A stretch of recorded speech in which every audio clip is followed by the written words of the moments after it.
Hey, what's going on, guys? It's Eugene Honrath from Shadow Warriors, and I've got Joe Hunnicutt from Blackfeather Knives here for his Meet the Maker interview. How are you, man? I'm doing good. Appreciate you having me. Oh, absolutely. Thank you so much for being with us today. So, tell me a little bit about you, where you're located, then your company name, and the products that you create.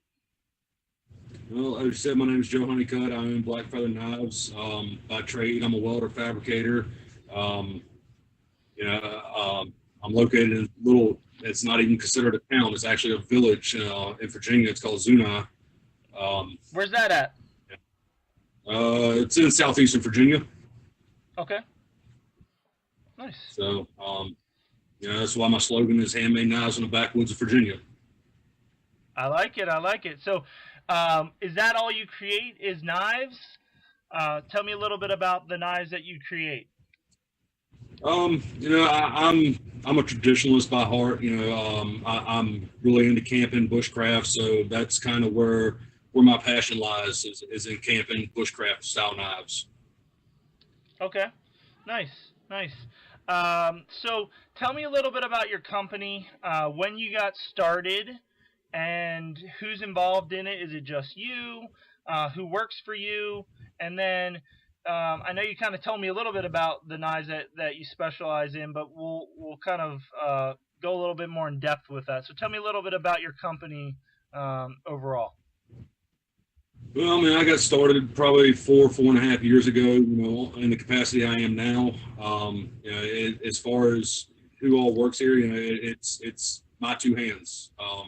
My wife helps out, a little bit where she can, but, my daughter, she tries to help me on the social media aspect of it, but everything else is 100%, by my hands in this little shop. Nice, nice. So you specialize in traditional knives, and so tell me a little bit about, expand on that. Tell me a little bit about traditional knives and kind of the blade shapes and grinds and stuff that you either specialize in or like doing. Well, I mean, when you talk about bushcraft, knives, the first thing people think of are Scandi grind knives. Okay. That's where I started, and when I got started, I didn't really like the Scandi grinds that most companies are putting out. So I would go, I would sometimes even double my grind height. Yeah, and for the most part, people found those nice, but over time, the more knives I put out there, the more I found out that people tend to overly abuse knives. And when you take a high Scandi grind, a true Scandi, it's people do things that you wouldn't normally think they would do with it. So I've kind of fallen in line with everybody else as far as that goes. Now I do, what I think is the best grind out there, which is Scandi Vex. It's just it's probably a little bit higher than normal, but a very slight convex edge. So if you're going to baton it through a brick, it's going to handle it.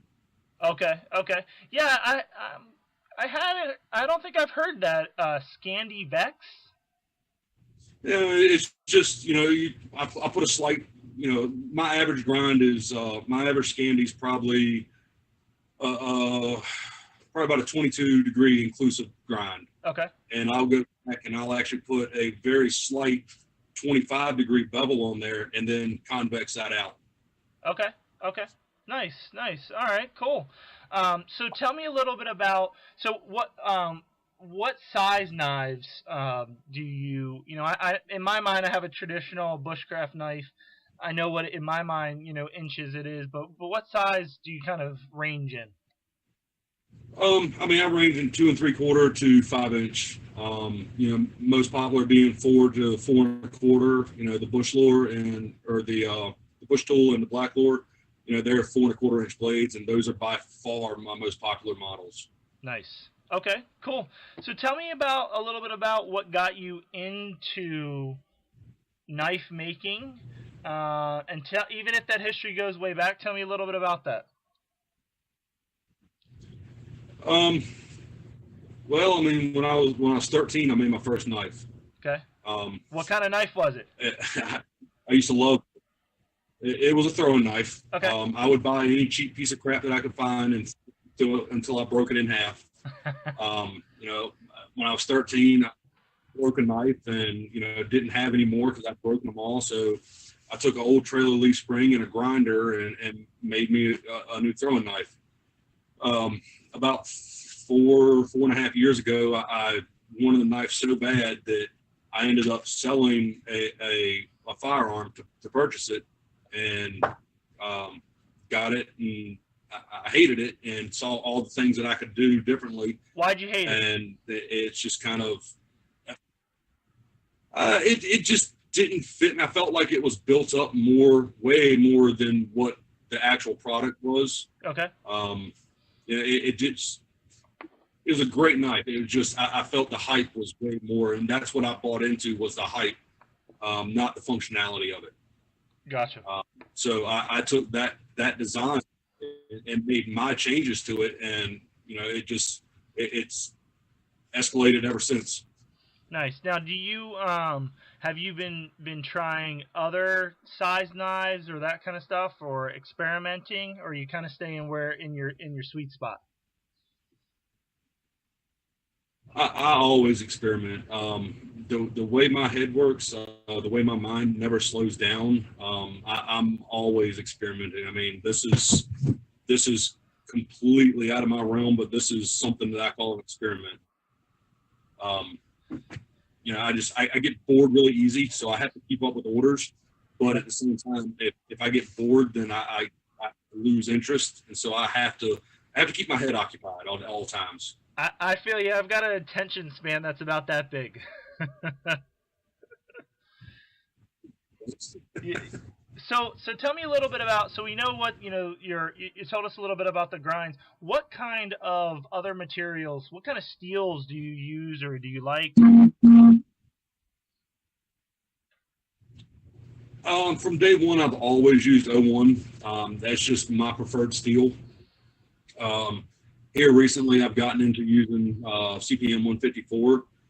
Uh, you know, being on the East Coast, it's O1. You really have to take care of it, and so I wanted to kind of play around with some CPMs. I may have the opportunity here coming up to start using 3V. Submitted a bid on a job, you know, where his knives would be required in 3V. So I'm kind of looking forward to that. Even if I don't get that, I'm going to still play around with that. Okay. But so I'm really kind of digging this CPM. And then, do you do anything special in terms of heat treat or tempering, or is it just what's required for O1? Um, I mean, I wouldn't say I do anything special. I mean, I do it all myself in house. The CPMs, I was sending out to Peter's Heat Treat.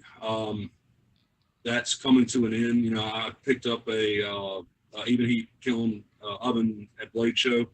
So I've been, you know, trying to get my recipe dialed in just right on that. Until I do, it's still stuff's still going out to Peter's, you know, because I want to send out the best product that I possibly can. But I've just about got it where I want. Still playing around with RC hardnesses a little bit, but I'd say within the next probably 2 to 3 weeks, that'll even be done in house.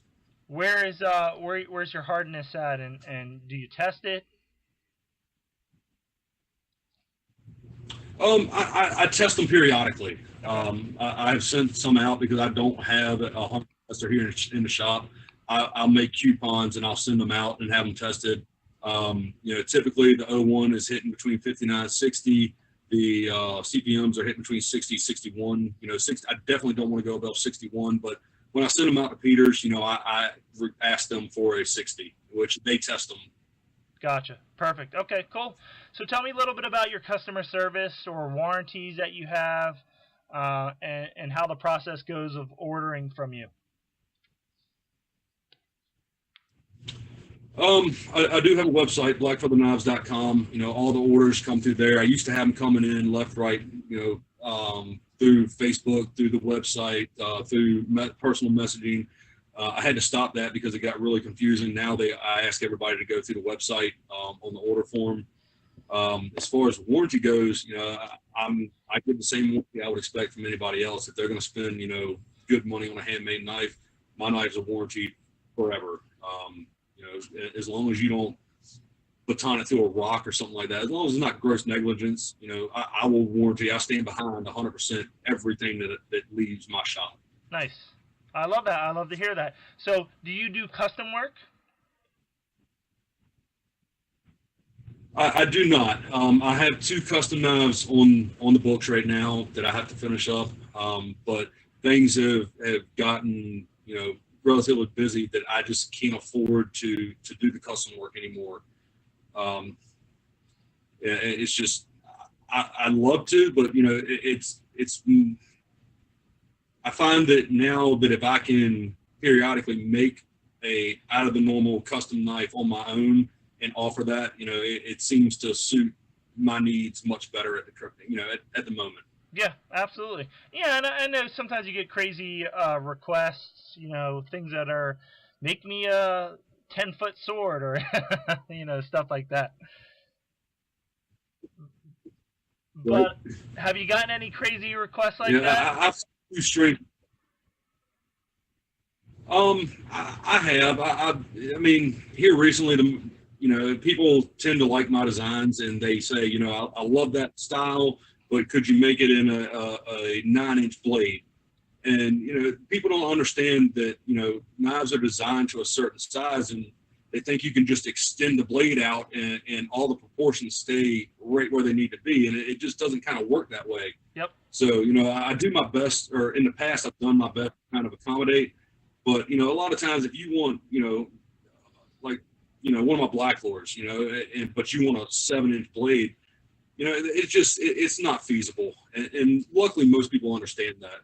Well, good. I'm glad that you kind of draw a line in the sand because I think some makers kind of try to please the customers a little bit too much, and